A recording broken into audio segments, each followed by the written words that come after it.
Welcome to Yes to Health. How are you all? I hope you all are doing well. Thank you for connecting with me. Thank you for watching my video. So today I have come with my fourth part of the series.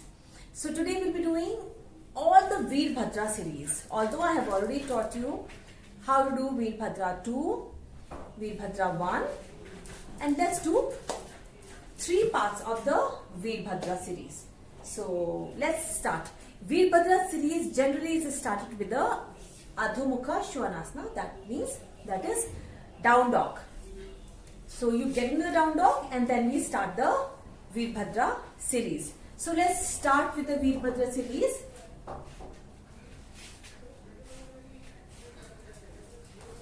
Inhale, bring your arms up. Exhale, hinging from the hip. Inhale, flat back. Exhale, Chaturanga Dandasana. Inhale, up dog. And exhale, down dog. With your next inhale, step your right foot forward.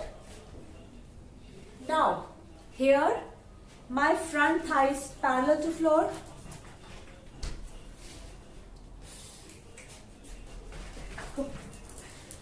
My front thigh is parallel to floor. My back foot spin on the mat. My left foot, outer edge of my left foot is pressing the mat. And at the same time, I push my back hip to the front. Generally what happens when you are standing in these postures, your back hip is, the back leg hip is all turning towards the back side. So you have to deliberately bring it to the front. My front thigh is parallel to floor. Now back leg is straight. You have to engage your inner thigh muscles. So as you engage your inner thigh muscles of your back legs become straight. And you can feel it. When you contract your muscles, your front thigh muscle, you're pushing your front thigh muscles back, that is your quads. You're sending your quads back and you're sending your hamstring forward. As you're sending your hamstring forward, your quads back, you are getting that balance in your posture. You have to check your alignment. Alignment is very important in these asanas because it will, all these asanas are supposed to target the particular specific area of your body. So if you are not in the proper alignment, the asana, the essence of asanas, you will not feel if your alignment is not proper. So your both hips square in one line, front thigh parallel. Make sure when you are standing in this posture, your knee is exactly over your ankle. Bringing your knee back or forward, further away from your ankle can create problem in your knees. You can have knee problems. So make sure in order to have a strong knees, healthy knees, keep your knees always, in front of your, above your ankle in order to have a strong knees and a strong grip. Now, your spine is always, stretching your spine forward towards the ceiling. And you inhale, bring your arms up, your palms together and you stretch. Your shoulders are relaxed. You're stretching your spine up. You're not stretching your shoulders up. Your shoulders are relaxed. You're stretching your spine up. And you look up. Hold this asana for minimum 6 to 10 breaths, or you can do the repetition of 3 repetition of these asana to get the effect of this asana. Always remember, whatever number of breath you are using for the right side, you'll use the same number of breath for the left side also. You have to create balance in your body. body. Like yoga is all about, creating balance, homeostasis. Each side should be equally, worked out. So you have to work out equally on your both sides. So down from again, as you come here, this is your Veerbhadra 1, and as you open, now you do it from both the sides. That was Veerbhadra 1. Veerbhadra 2, we have already done. It's like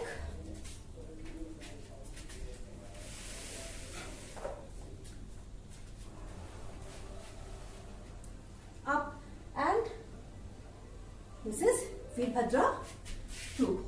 I've already taught you in the previous asana. Then comes the Ardh Warrior 3. Now, for Warrior 3, you have to stand in Samasthiti, and for Warrior 3, bring your right leg forward, right foot around 1 foot in front of your left leg. Now, slowly you have to shift your weight on your front leg. So as you come forward, I'll show you from this side.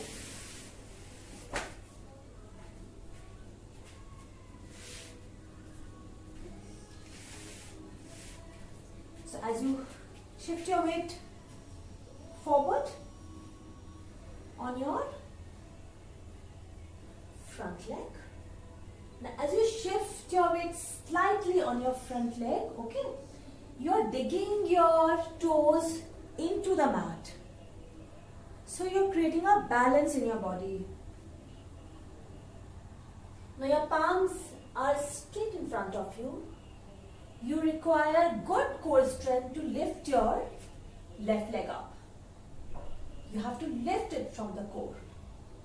Feel that stretch in your core. When your leg comes parallel to the floor, your core will be engaged. So as you stretch your leg up, bring your leg parallel, keep your palms in front. Now you're engaging your calf muscles. Now, in this posture, you are engaging your calf muscles. You are engaging your back muscles. So, engage your core muscle means contract, engage your core muscles. Bring it parallel. As you're comfortable here, either you just bring your hands at your palms, heart center. Now just find your gravity, balance yourself, bring your awareness at your gravity. And if you are balanced here, you can stretch your arm forward. Stretch your arm forward. And you can hold this posture for 6 breaths. Those who are having weak back, what they can do, instead of coming forward, stretching your forward, you can bring your arm sideways. That means you are shifting your center of gravity, down below towards your navel. So not much strain coming on your back. So as you bend back, stretch your arm, shoulder level, your leg parallel to floor. And if you have more strength, you can stretch your arm forward. This is Warrior 3. Remember, in each asana, you have to activate your body muscles, you activate your arms, your legs, your hand, your feet. All your body organs should be actively engaged when you're doing any asana practice. So, this was Warrior 3. You can do this. This is slightly difficult posture, but with practice, and you can start with, if you are beginner level, if you are beginner, you don't know how to balance yourself in one leg, you can do this. First, you just balance your on this block. Then slowly lift your leg. Now, if you are able to lift your leg till here, it's fine. You don't have to take it all the way up, parallel to floor. Remember, yoga is all about, your journey from beginner to advanced level. It's not about coming into the final posture immediately. So, come back like this, come up like this. Okay. Now, find balance. If you can balance, it's fine. Otherwise, you can stay here like this. Then you can lift your, but just find balance here for some time. And then lift your leg up. So this was Warrior 3. Now let's do Prasarita Padottanasana, wide legged forward bend. It's a very good substitute for inversion. Those who are not able to do Sarvangasana, those who are not able to do Shirshasana, they'll derive all the benefits of inversions through this asana. So you need to do this asana after doing a good warm up of your hip, stretching in your hips. So for Prasarita Padottanasana, take wide stance. Now, wide stance depend on your, your height and the height and the length of your legs. So, for me, it's this much only. And bring your feet parallel. Now, in this posture, your toes are not, outward and heels inward. No, your feet are parallel. So, make your feet parallel to each other. Why am I saying this? I'll tell you later. Your toes are slightly turned in. Now you are activating, engaging your back thigh muscles. Engage your back thigh muscles, your hamstrings muscles. Engage your thigh muscles, back thigh, and knee gap is lifted. Lift your knee gap. Now your leg is active. You place your hands on your hips to give a good support to your hips. And as you inhale, you stretch your spine up. And as you exhale, you hinge from the hip. Always remember, in forward bend, you are hinging from the hip. Straight. You're not hinging from, not bending down like this. Okay, not stooping, no hunching. You are coming down straight from your, now core is engaged, your tailbone is tucked in, contract your hip muscles, and as you inhale, stretch, and exhale, coming, bend forward, forward, forward, forward. Now, place your hands in front. If you are a BP patient, if you have high BP, you can stay here like this, in this position. If you want to bend, if you want more bend, then come down like this. In order to hold your feet, just hold your big toes with 3-finger grip.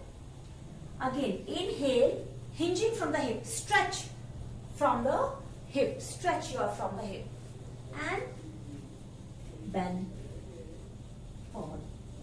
The crown of your head should be on the mat. Come back. Just bring your hands in front. Then place your hands on your hips. Now stay here for a few breaths. 2 to 3 breaths. And then as you inhale, come up. Now, this is Prasarita Padottanasana. As you bend forward, you exhale, and as you come up, you inhale. Don't come up immediately because you might feel dizzy if you try to come up. These were the 3 asana. Slightly difficult, but practice it at home, and this will benefit you. But don't overstrain yourself. Okay, violence is not allowed in yoga, even for yourself. Okay, find your edge. We all have an edge.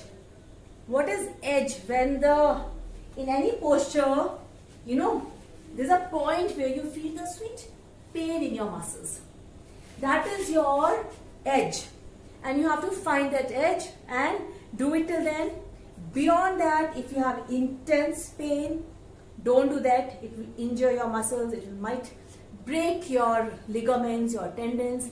And ligaments and tendons, once they break, it takes a lot of time to heal. So do these asanas practice. And till then, take care of yourself. Take good care of yourself. And do at least 30 minutes of, practice every day.